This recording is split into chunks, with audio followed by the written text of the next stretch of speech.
Hello guys, ayan, nagluluto tayo ngayon ng baboy at nagigisa tayo ng bawang, sibuyas, kamatis.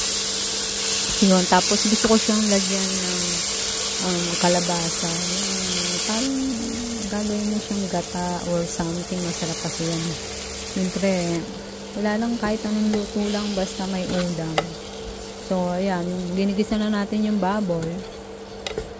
So, pag nag-golden brown na yan guys, ayan, ilulutuin muna natin ng ilang minuto. Tapos, pag medyo okay na siya, halu-haluin na natin. Pag medyo okay na siya guys, isusunod natin yung kalabasa.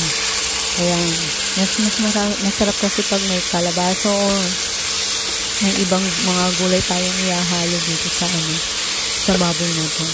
So, papalambutin lang natin guys yung kalabasa. So, ayan lang natin siyang maluto. Ayan, halu-haluin lang natin yan. Tapos, pag medyo malambot-lambot na siya, so, pwede na natin ilagay yung mga carrots or iba pang mga gulay dito. So, mas masarap kasi na may mga gulay siya. So, yun. Sinunod na natin yung carrots guys. So, halu-haluin natin. Mas masarap yung medyo half cook.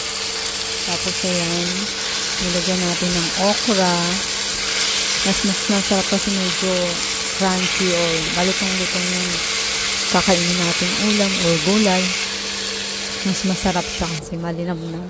So, konting asin. Binuhusan natin siya ng konting asin. Pampalasa ayon sa gusto nyo. At meron tayong paminta. Ayan. Tapos, guys, takpan natin hanggang antayin na natin maluto siya. Ayan. So, ayan, tingnan nyo guys, diba? Ang sarap, medyo malutong-lutong. Tapos, ilagyan natin ng konting tubig para sa sabaw. Tapos, ayun guys, antayin na lang natin maluto yung ating gulay. Yun lang. Bye! Salamat!